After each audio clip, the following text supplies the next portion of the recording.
Hi, I'm Dr. Michael Richie of the Richie Eye Clinic, and we're here today to introduce Ms. Jayne Bongers, our certified hearing instrument specialist, and the Hearing Center. Now, one of the first questions that I always get is, why a hearing center in an eye clinic? Well, the answer relates very carefully and very closely to my own story. About 2 years ago, my family was riding me terribly because my hearing was declining. They were complaining that I couldn't hear things, and it made life kind of difficult at home.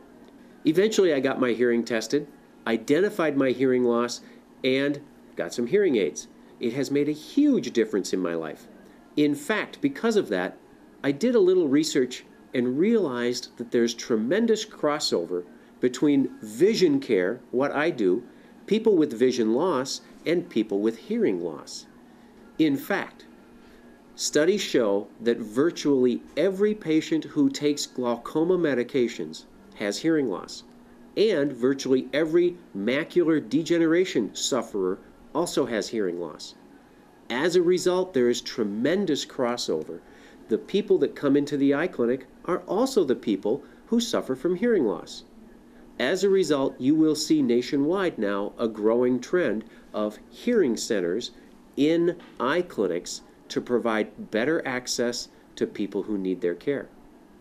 With that, I would like to introduce to you Ms. Jayne Bongers, our board-certified hearing instrument specialist and the director of the Hearing Center here at the Richie Eye Clinic. Hi, I'm Jayne Bongers. A little bit about me. I was born and raised here in Faribault. I came from a large family of 9 girls. I've got, between my husband and I, we've got 3 daughters and a new grandbaby, and we also farm just north of Faribault. So Jayne, your roots go deep, but you haven't always lived in Faribault. You moved on. Tell us about how you ended up back in your hometown. I followed my dream. I went to California for a few years. I eventually moved back to Minnesota, living in Plymouth for several years. It's then that I met my future husband. We went to high school together. I moved back to Faribault after we married and started up my business. Now, Jayne, you've been in the hearing business for quite some time, so the Hearing Center at the Eye Clinic isn't a new venture for you, correct? This is not a new adventure at all. I've been in the hearing business for several years, and just like Dr. Richie, I thought this was a good idea. The hearing and the eyes together, it's a natural fit. In fact, we are, at the Richie Eye Clinic, the 53rd eye clinic nationwide to incorporate a hearing center. So this is a growing trend, and Jayne, we're at the forefront of that.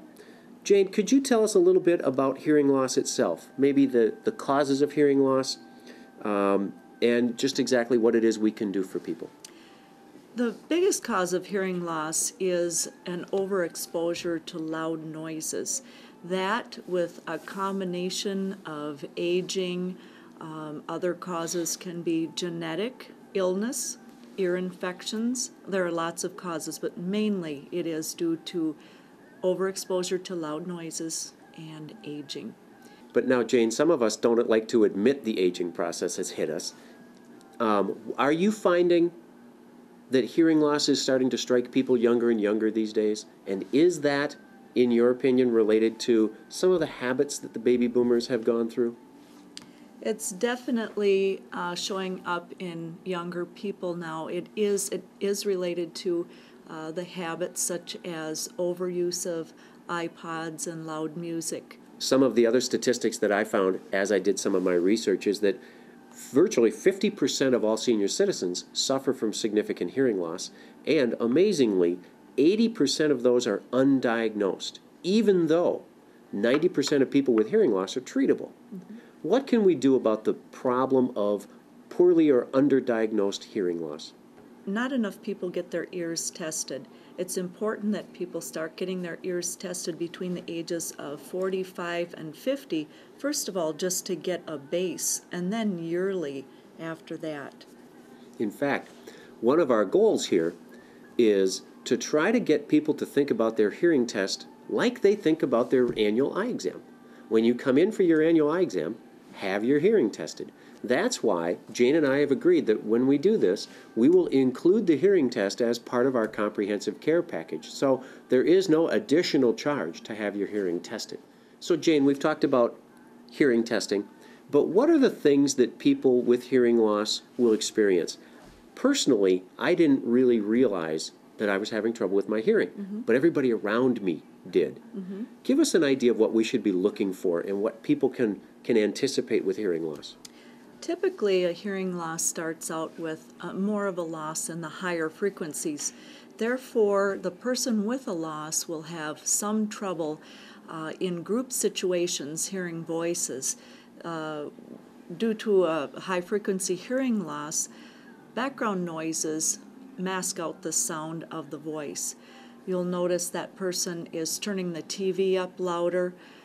The person will say everybody else is mumbling. If they would just speak clearer, they may have ringing in their ears, and always asking others to repeat. Those are a few of the signs.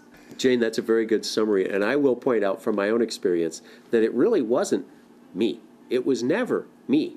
I agree. It was always them. They were mumbling, and eventually it got to the point where those people around me forced me to go have my hearing tested.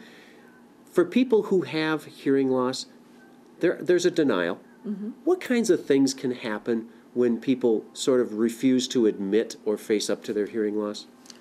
Well, what happens is often the person with the hearing loss ends up staying home from social events. They get depressed.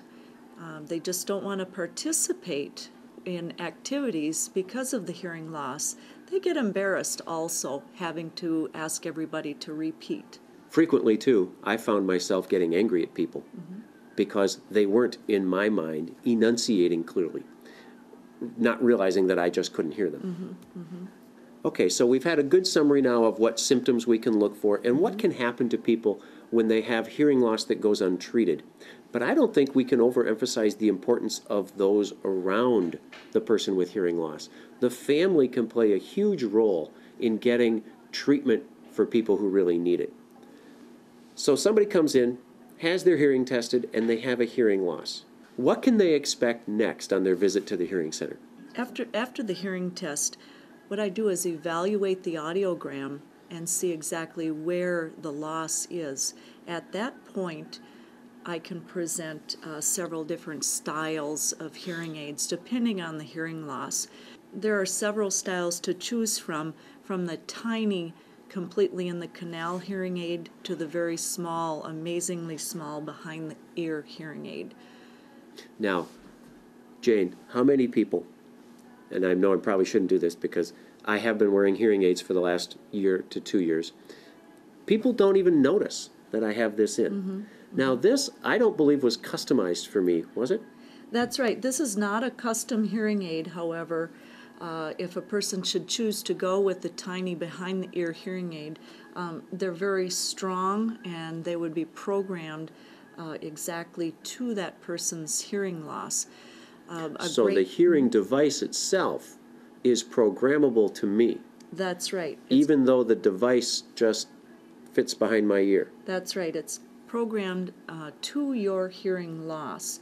A great feature is that the receiver is in the canal, so that makes it quite a strong hearing aid for as small as it is. And the other thing that I noticed, and I do have one in both ears, I did try initially the hearing aid that fit in the ear. And all I could hear was myself. Like when you plug both ears, all you hear is yourself chewing. This device doesn't seem to do that to me. Do people have a different ability to adapt to these different styles? They do have different abilities, but also the problem with hearing your own voice, or actually an echo in your voice, has to do with possibly there isn't much loss in the low frequencies. It's mainly a high frequency hearing loss. Therefore, in this case, we would recommend the small behind the ear. If the person's hearing loss is more lateral, they can often use the tiny, completely in the canal hearing aid. Now that is the style that Dr. Gustafson, one of our partners here at the Eye Clinic, he wears. And he's been wearing those for the last 15 years. And he, in fact, just received new ones. So he updated his, and he was thoroughly impressed with the quality.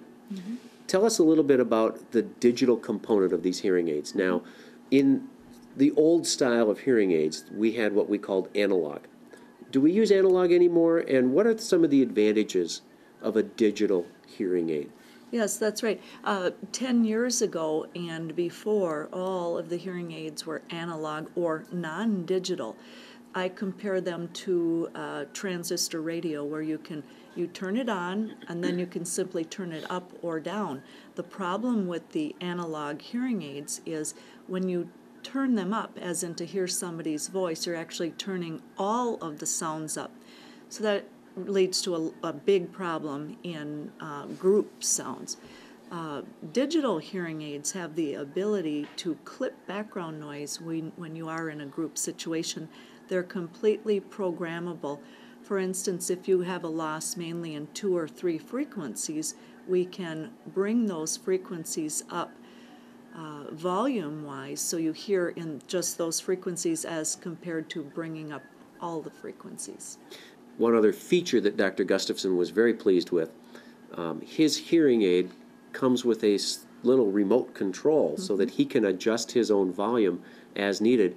And he also has a feature that allows his television set to broadcast directly to his hearing aid through Bluetooth technology. A feature that he loves, but his wife gets frustrated with because now he turns the TV down so low that she can't hear it when he listens to the television as well. Okay, so in summary, we're pleased to have Jayne Bongers and the Hearing Center here at the Richie Eye Clinic. Jayne has years of experience in the hearing industry. Jayne will be glad to provide a complete hearing test as part of our comprehensive care package. So anyone interested can call us at the office.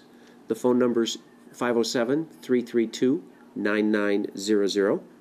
With the statistics that we talked about a few minutes ago, 80% of people with hearing loss remain undiagnosed, even though 9 out of 10 of them are treatable. We would simply like to raise awareness, understand where your health care is. The more you know about your health care, the better action you can take to keep things where you need them.